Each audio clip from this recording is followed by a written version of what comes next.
Hello everyone, welcome to students focus. ഇന്ന് നമ്മൾ joint വെഞ്ചേഴ്സിനെ പറ്റിയാണ് ഡിസ്കസ് ചെയ്യുന്നത്. ജോയിൻറ്റ് വെഞ്ചേഴ്സ് എന്ന് പറഞ്ഞാൽ എന്താ ഉദ്ദേശിക്കുന്നതെന്ന് വെച്ചാൽ നമ്മൾ എന്തെങ്കിലും ഒരു പർപ്പസിന് വേണ്ടി ജോയിൻ്റ് ആയിട്ട് വർക്ക് ചെയ്യുന്നു. അതായത് ഇപ്പോൾ നിങ്ങൾ ഒരു ബിസിനസ് നടത്തുന്നു എന്ന് വിചാരിക്കുക. ഞാൻ വേറെ ടൈപ്പ് ഇപ്പോൾ എക്സാമ്പിൾ പറയുകയാണെങ്കിൽ, നിങ്ങൾ ഫ്രൈഡ് ഐറ്റംസ്, ചിപ്സ് അങ്ങനെയുള്ള സാധനങ്ങൾ മാനുഫാക്ചർ ചെയ്ത് കസ്റ്റമേഴ്സിന് കൊടുക്കുന്ന അങ്ങനെ ഒരു ബിസിനസ്സാണ് നിങ്ങൾ ചെയ്യുന്നത്. അപ്പോൾ നിങ്ങൾ അതിൽ അറിയപ്പെടുന്ന നല്ലൊരു ബ്രാൻഡാണ്. നിങ്ങൾക്കൊരു 100 ബ്രാഞ്ചസും എല്ലാം ഉണ്ടെന്ന് വയ്ക്കുക. നിങ്ങൾ കേരളത്തിലാണ് ഓപ്പറേറ്റ് ചെയ്യുന്നത്. ഞാൻ കേക്കും സ്വീറ്റ് ഐറ്റംസും മാനുഫാക്ചർ ചെയ്യുന്ന ഒരു കമ്പനിയാണ് എനിക്കും ഒരു 100 ബ്രാഞ്ചസ് ഉണ്ട്. ബട്ട് ഞാൻ തമിഴ്നാട്ടിലാണ് ഓപ്പറേറ്റ് ചെയ്യുന്നതെന്ന് വയ്ക്കുക. അപ്പോൾ നമ്മൾ തമ്മിൽ ഒരു ജോയിൻറ്റ് വെഞ്ചർ നമ്മൾ സംസാരിക്കുന്നു, ജോയിൻറ്റ് വെഞ്ചർ ചെയ്യാൻ തീരുമാനിക്കുന്നു. അപ്പോൾ ഒന്നുകിൽ നമ്മൾക്ക് ജോയിൻറ്റ് വെഞ്ചർ എന്ന് പറഞ്ഞാൽ ഒന്നുകിലും നമുക്ക് ലോങ് ടേമിലേക്ക് വേണ്ടി ഒരു പാർട്ട്ണർഷിപ്പ് പോലെ ലോങ് ടേമിലേക്ക് കോൺട്രാക്ട് ബേസിൽ നമുക്ക് ചെയ്യാൻ സാധിക്കും. അതല്ലെങ്കിൽ ഷോർട്ട് ടേം വെഞ്ചേഴ്സിന് വേണ്ടിയും ചെയ്യാം. അപ്പോൾ ഇപ്പം ഞാൻ പറഞ്ഞ എക്സാമ്പിൾ ആണെങ്കിൽ നമ്മൾ തമ്മിൽ സംസാരിച്ചിട്ട് എൻ്റെ ഷോപ്സിൽ കൂടെ നിങ്ങളുടെ പ്രൊഡക്ട്സും സെല് ചെയ്യാം, നിങ്ങളുടെ ഷോപ്സിൽ കൂടെ എൻ്റെ പ്രൊഡക്റ്റും സെല് ചെയ്യാം എന്നുള്ള രീതിയിൽ നമ്മൾ ധാരണയിലെത്തുന്നു.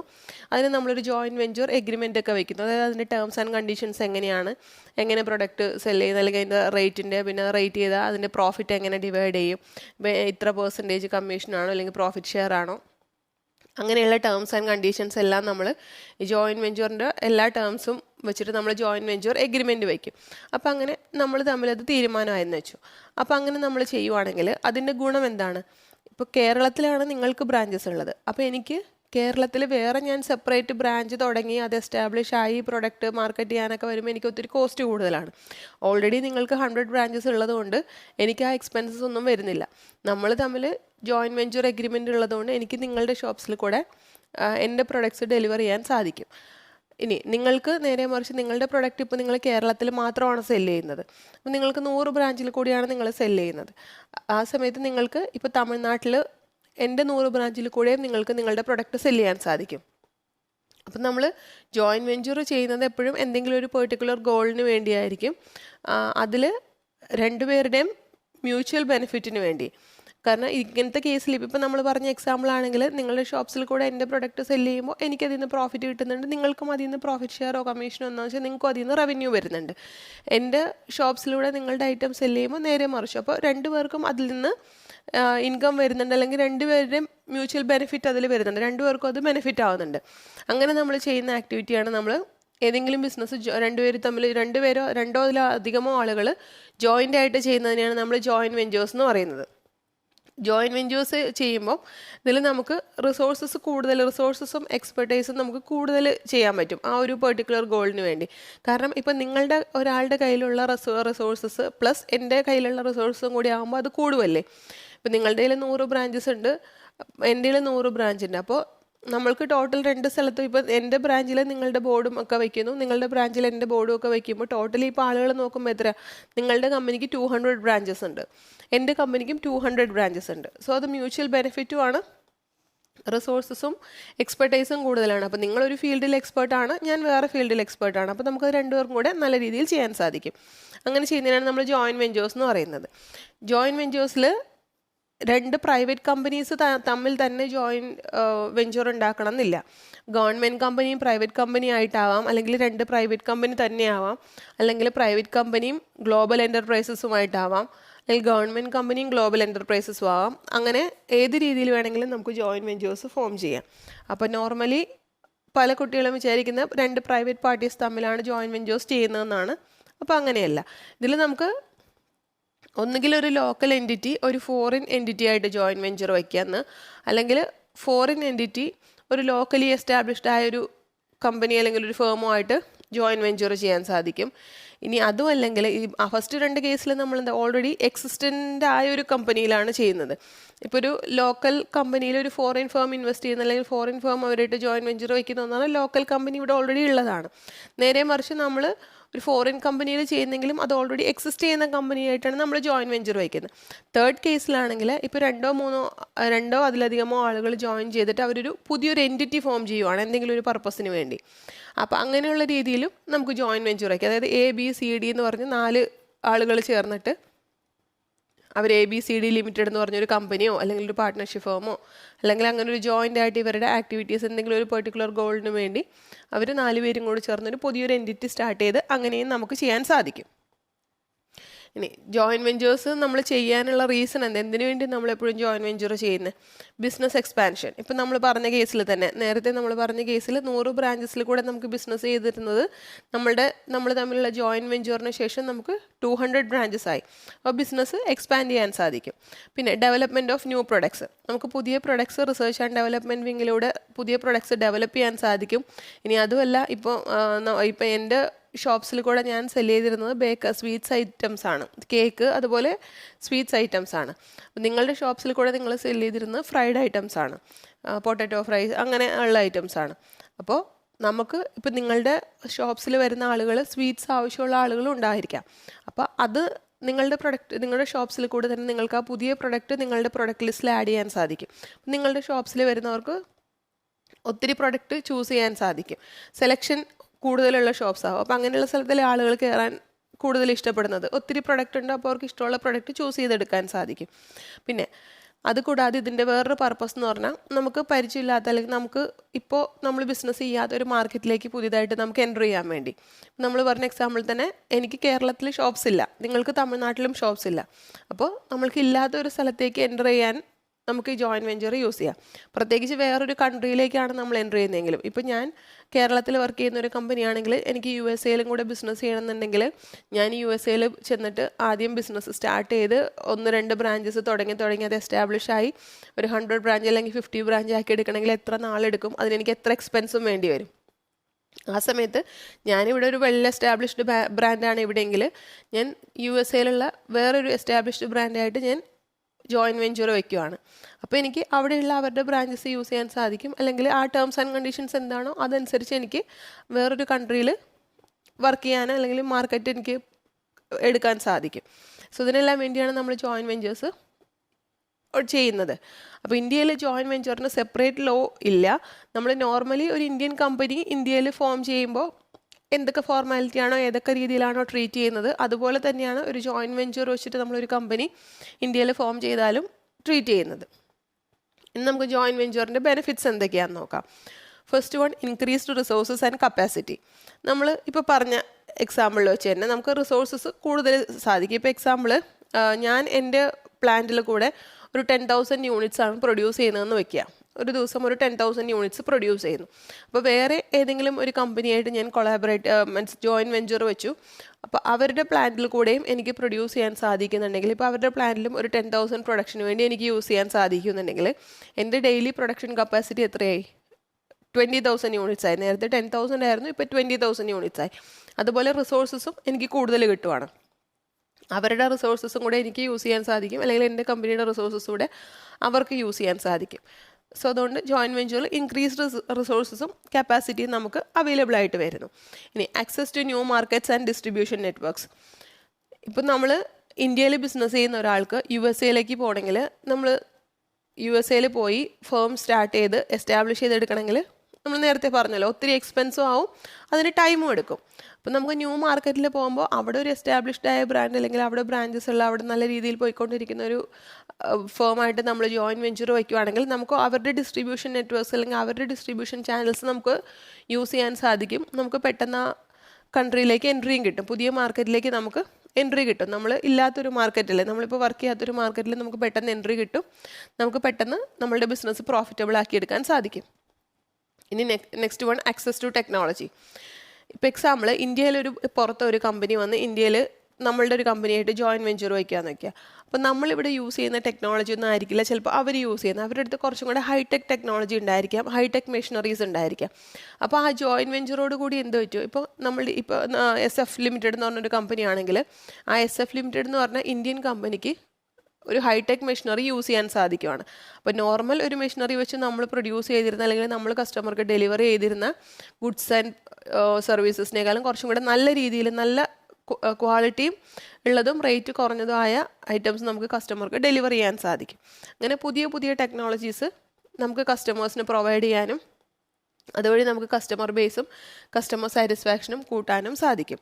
ഇപ്പോൾ എക്സാമ്പിൾ പറയുകയാണെങ്കിൽ നമ്മൾ ഇപ്പോൾ കടയിലൊക്കെ ചപ്പാത്തിയൊക്കെ വിൽക്കുന്നില്ലേ, ചപ്പാത്തി പൊറോട്ട അങ്ങനെയുള്ള ഐറ്റംസ് ഒക്കെ വിൽക്കുന്നത് കണ്ടിട്ടില്ലേ.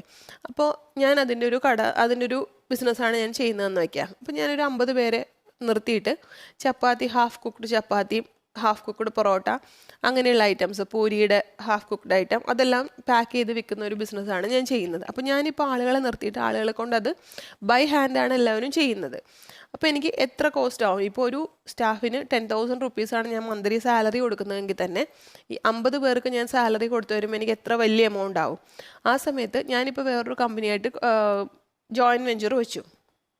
അപ്പോൾ അവരുടെ ഒരു ടെക്നോളജി തന്നു, അല്ലെങ്കിൽ ഒരു മെഷീനറി എനിക്ക് യൂസ് ചെയ്യാൻ പറ്റുവാണ് ആ ജോയിൻറ്റ് വെഞ്ചർ വെച്ച്. ആ മെഷീനറിയിൽ പ്രത്യേകിച്ച് ഒന്നും ചെയ്യേണ്ട, ഒരാൾ ജസ്റ്റ് പൊടിയോ എന്താണെന്ന് വെച്ചാൽ അത് ഇട്ട് കൊടുത്താൽ മാത്രം മതി. ഓട്ടോമാറ്റിക് ഇത് ചെയ്ത് നമ്മൾ ഏതാണോ സെറ്റ് ചെയ്യുന്നത്, നമുക്ക് എന്തൊക്കെ പ്രൊഡക്റ്റ് വേണോ, പൊറോട്ടയോ ചപ്പാത്തിയോ അല്ലെങ്കിൽ പൂരിയുടെ ഇതോ അങ്ങനെ ഏത് രീതിയിൽ വേണമെങ്കിലും അത് ആ മെഷീനിൽ കൃത്യമായിട്ട് ചെയ്ത് വരുവാണെന്ന് വയ്ക്കുക. അപ്പോൾ എനിക്ക് ആ മെഷീനറിക്ക് വേണ്ടി ഒരു സിംഗിൾ ടൈം ഇൻവെസ്റ്റ്മെൻറ്റേ വരുന്നുള്ളൂ, ഇൻവെസ്റ്റ് ചെയ്യേണ്ടി വന്നാൽ തന്നെ. ബട്ട് എനിക്ക് മന്ത്ലി ഉള്ള ഇത്രയും വലിയ കോസ്റ്റ് എനിക്ക് കുറഞ്ഞു കിട്ടുവാണ് ആ ടെക്നോളജിയുടെ സഹായത്തോടെ. നോർമലി 50 പേരെ കൊണ്ട് ഞാൻ കൈകൊണ്ട് ഉണ്ടാക്കിച്ചിരുന്നതിന് പകരം അതിൽ കൂടുതൽ യൂണിറ്റ്സ് എനിക്ക് മെഷീൻ വെച്ച് ഉണ്ടാക്കാനും സാധിക്കും, എൻ്റെ കോസ്റ്റും കുറയുവാണ്. സോ അത് ജോയിൻറ്റ് വെഞ്ചറിൻ്റെ ഒരു ബെനിഫിറ്റാണ്. Next one, innovation.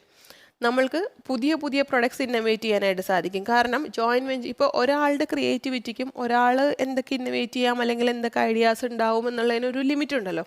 അപ്പോൾ ഇപ്പോൾ എക്സാമ്പിൾ എനിക്കൊരു 50, ഞാൻ എൻ്റെ ഒരു ഇന്നോവേഷൻ അല്ലെങ്കിൽ ഐഡിയാസ് ക്രിയേറ്റിവിറ്റിയൊക്കെ ഒരു 50 എന്ന് പറഞ്ഞ റാങ്ക് ഇടുവാണെങ്കിൽ വേറൊരാളും കൂടെ എൻ്റെ അടുത്ത് ജോയിൻ ചെയ്യുവാണ്. അപ്പോൾ അയാൾക്കും ഒരു 50 ഉണ്ടെങ്കിൽ 100 ആയില്ലേ. അപ്പോൾ അതുപോലെ നമുക്ക് ഇന്നോവേറ്റീവ് ഐഡിയാസ് പരസ്പരം ഡിസ്കസ് ചെയ്തിട്ടോ അല്ലെങ്കിൽ അവരുടെ റിസർച്ച് ആൻഡ് ഡെവലപ്മെൻറ്റ് വിങ് വഴിയോ എല്ലാം പുതിയ പുതിയ ഇന്നോവേറ്റീവ് ഐഡിയാസ് കാണാം. അപ്പോൾ നമുക്ക് പുതിയ പ്രൊഡക്ട്സ് ഇന്നോവേറ്റ് ചെയ്യാനും അത് കസ്റ്റമർക്ക് ഡെലിവർ ചെയ്യാനും സാധിക്കും. അങ്ങനെ നമുക്ക് മാർക്കറ്റ് പെട്ടെന്ന് കീഴടക്കാൻ സാധിക്കും. ഇപ്പോൾ ഇതുവരെ മാർക്കറ്റിലില്ലാത്തൊരു പ്രൊഡക്റ്റ് നമ്മൾ ഇന്നോവേറ്റ് ചെയ്ത് കസ്റ്റമർക്ക് ഡെലിവർ ചെയ്യുകയാണെങ്കിൽ നമ്മൾക്ക് നല്ല മാർക്കറ്റ് ഷെയർ കിട്ടില്ലേ, നമ്മുടെ ബിസിനസ് പെട്ടെന്ന് കൂടും, പ്രോഫിറ്റ് കൂടും. സോ ഇന്നോവേഷനും ഇതിൻ്റെ ഒരു ബെനിഫിറ്റാണ്. Next one, low cost of production. ഇപ്പം നമ്മൾ നേരത്തെ പറഞ്ഞ എക്സാമ്പിളാണെങ്കിൽ നമ്മൾ 50 പേരെ വെച്ച് ജോലി ചെയ്യിച്ച് അവർക്ക് സാലറി കൊടുത്ത് നമ്മൾ ചെയ്യുമ്പോൾ നമുക്ക് എത്ര കോസ്റ്റ് ആവുമായിരുന്നു? നേരെ മറിച്ച് നമ്മൾ മെഷീൻ വെച്ച് യൂസ് ചെയ്തപ്പോൾ നമുക്ക് ഇത്രയും പേർക്ക് സാലറി കൊടുക്കണ്ട, 1-2 സ്റ്റാഫിന് നമ്മൾ സാലറി കൊടുത്താൽ മതി. സോ നമ്മുടെ കോസ്റ്റ് അവിടെ കുറയുവാണ്. മെഷീൻ ഒരു ഇൻവെസ്റ്റ്മെൻറ്റ് വേണ്ടി വന്നാൽ തന്നെ ഒരു സിംഗിൾ ടൈം ഇൻവെസ്റ്റ്മെൻ്റ് ആണ് നമുക്ക് വരുന്നത്. അപ്പോൾ അതുകൊണ്ട് നമ്മളുടെ കോസ്റ്റ് ഇപ്പോൾ നേരത്തെ വലിയ എമൗണ്ട് കോസ്റ്റ് വന്നിരുന്നത് ഇപ്പോൾ തീരെ ചെറിയ എമൗണ്ട് കോസ്റ്റ് ആയി. അപ്പോൾ അതനുസരിച്ച് നമ്മളുടെ കോസ്റ്റ് ഓഫ് പ്രൊഡക്ഷൻ കുറയുമ്പോൾ നമുക്ക് പ്രൊഡക്റ്റ് സെല്ല് ചെയ്യുന്ന റേറ്റും കുറയ്ക്കാൻ സാധിക്കും. അപ്പോൾ നമുക്ക് കസ്റ്റമറെ കൂടുതൽ അട്രാക്റ്റ് ചെയ്യാൻ സാധിക്കും, നല്ല പ്രൊഡക്റ്റ് ലോ കോസ്റ്റിൽ കൊടുക്കുന്നത് വഴി. ഇനി next one, established brand name. ഇപ്പോൾ ഒരു ബ്രാൻഡ് ഇപ്പോൾ നമ്മൾ നേരത്തെ പറഞ്ഞ എക്സാമ്പിൾ തന്നെ ഇന്ത്യയിൽ വർക്ക് ചെയ്തുകൊണ്ടിരിക്കുന്ന നമ്മൾ USA ചെന്നിട്ട് USA പുതിയതായിട്ട് ബിസിനസ് ചെയ്ത് അവിടെ ഒരു ബ്രാൻഡായിട്ട് നമ്മൾ എസ്റ്റാബ്ലിഷ് ആയി വരണമെങ്കിൽ, ആളുകൾ അറിയപ്പെടുന്ന ഒരു ബ്രാൻഡായിട്ട് നല്ല രീതിയിൽ വരണമെങ്കിൽ എത്ര നാളെടുക്കും? നമ്മളുടെ പ്രൊഡക്ട്സ് എത്ര നല്ലതാണെങ്കിലും നമ്മൾ ചെന്ന ഉടനെ നമുക്ക് അവിടെ ഒരു വലിയൊരു ബ്രാൻഡ് ആവാൻ സാധിക്കുമോ? ഇല്ല. അതുപോലെ തന്നെ വേറെ USA ഒരു കമ്പനി ഇന്ത്യയിൽ വന്നാൽ, ഇപ്പോൾ നമ്മുടെ SF ലിമിറ്റഡ് എന്ന് പറഞ്ഞ കമ്പനി ഇന്ത്യയിൽ നല്ലൊരു എസ്റ്റാബ്ലിഷ്ഡ് ബ്രാൻഡ് ആയിരിക്കാം, പക്ഷേ USA ചിലപ്പോൾ ആർക്കും അത് അറിയുന്നുണ്ടാവില്ല. അതുപോലെ USA ഒരു കമ്പനി ചിലപ്പോൾ അവിടെ നല്ലൊരു എസ്റ്റാബ്ലിഷ്ഡ് ബ്രാൻഡ് ആയിരിക്കാം, പക്ഷേ ഇന്ത്യയിൽ അതിന് അങ്ങനെയില്ല, അത്ര നെയിം അല്ലെങ്കിൽ അതിന് അധികം ആർക്കും അറിയില്ല. അപ്പോൾ ഈ ജോയിൻറ്റ് വെഞ്ചറിലൂടെ നമ്മൾക്ക് അവരുടെ ബ്രാൻഡ് യൂസ് ചെയ്യാൻ സാധിക്കും, അവർക്ക് നമ്മളുടെ ബ്രാൻഡ് നെയിമും യൂസ് ചെയ്യാൻ സാധിക്കില്ല. അപ്പോൾ നമ്മൾ പുതിയതായിട്ട് ഫോം ചെയ്ത് എസ്റ്റാബ്ലിഷ് ചെയ്ത് ബ്രാഞ്ചസ് ഒക്കെ തുടങ്ങി ഒരു ബ്രാൻഡായിട്ട് ഡെവലപ്പ് വരുന്ന സമയം നമുക്ക് ആവശ്യം വരുന്നില്ല ഈ ജോയിൻറ്റ് വെഞ്ചേഴ്സിലൂടെ. നമ്മൾ നല്ലൊരു ബ്രാൻഡ് നെയിം ഉള്ളൊരു കമ്പനി ആയിട്ടാണ് ജോയിൻറ്റ് വെഞ്ചർ വയ്ക്കുന്നതെങ്കിൽ നമുക്ക് ആ ബ്രാൻഡ് നെയിം നമുക്ക് യൂസ് ചെയ്യാൻ സാധിക്കുവാണ്. സോ ഇതെല്ലാമാണ് ഇതിൻ്റെ ബെനിഫിറ്റ്സ്, ജോയിൻറ്റ് വെഞ്ചറിൻ്റെ ബെനിഫിറ്റ്സ് വരുന്നത്. നെക്സ്റ്റ് നമുക്ക് ടൈപ്സ് ഓഫ് ജോയിൻറ്റ് വെഞ്ചേഴ്സ് നോക്കാം. ടൈപ്സ് ഓഫ് ജോയിൻറ്റ് വെഞ്ചേഴ്സ് മെയിനായിട്ട് 2 ടൈപ്പാണുള്ളതിൽ. ഫസ്റ്റ് വരുന്നത് കോൺട്രാക്ച്വൽ ജോയിൻറ്റ് വെഞ്ചേഴ്സ്. അത് ആ പേരിൽ പറയുന്ന പോലെ തന്നെ നമ്മളൊരു കോൺട്രാക്ട് ബേസിലാണ് ആ ജോയിൻറ്റ് വെഞ്ചർ ഫോം ചെയ്യുന്നത്, അല്ലെങ്കിൽ അത് ആ ഒരു കോൺട്രാക്റ്റിന് അല്ലെങ്കിൽ ഒരു എഗ്രിമെൻറ്റിൻ്റെ ബേസിൽ. ഇതിൽ കോൺട്രാക്ച്വൽ ജോയിൻറ്റ് വെഞ്ചറിലെ മെയിൻ പോയിന്റ് എന്താണെന്ന് വെച്ചാൽ ഇതിൽ പുതിയൊരു എൻറ്റിറ്റി ഫോം ചെയ്യുന്നില്ല. ഉള്ള 2 കമ്പനീസോ അല്ലെങ്കിൽ 2 ഇൻഡിവിജ്വൽസോ അവർ കോൺട്രാക്ട് ബേസിൽ മുമ്പോട്ട് പോകുന്നതാണ്. പുതിയ എൻറ്റിറ്റി ഒന്നും കോൺട്രാക്ച്വൽ ജോയിൻറ്റ് വെഞ്ചറിൽ ഫോം ചെയ്യുന്നില്ല. ഇവർ ഒരു ഓണർഷിപ്പ് ഒന്നും ഷെയർ ചെയ്യുന്നില്ല. 2 പേര് ഇപ്പോൾ എന്ന് പറഞ്ഞൊരു കമ്പനിയും ബി എന്ന് പറഞ്ഞൊരു കമ്പനിയും തമ്മിൽ കോൺട്രാക്റ്റിൻ്റെ ബേസിൽ ജോയിൻറ്റ് വെഞ്ചർ വയ്ക്കുമ്പോൾ എയ്ക്ക് എയുടേതായ ഫ്രീഡം ഉണ്ട്, ബിക്ക് ബിയുടേതായ ഫ്രീഡം ഉണ്ട്. രണ്ടുപേരും അങ്ങോട്ടും ഇങ്ങോട്ടും അവരുടെ ഓണർഷിപ്പിലൊന്നും കൈകടത്തുന്നില്ല, രണ്ടുപേരുടെ ഓണർഷിപ്പ് അങ്ങോട്ടും ഇങ്ങോട്ടും മാറുന്നൊന്നുമില്ല. ബട്ട് ഇവർ ആ ഒരു എഗ്രിമെൻറ്റിൻ്റെ ബേസിൽ ഒന്നിച്ച് വർക്ക് ചെയ്ത് പോകുന്നു എന്ന് മാത്രം. അപ്പോൾ എയ്ക്ക് ബിയുടെ ബിസിനസ്സിൽ ആ എഗ്രിമെൻറ്റിൽ എന്താണോ പറഞ്ഞിരിക്കുന്നത് അതനുസരിച്ച് കുറച്ച് കൺട്രോൾ മാത്രമേ ഉള്ളൂ, ബിക്ക് എയുടെ ബിസിനസ്സിലും അതുപോലെയുള്ളൂ.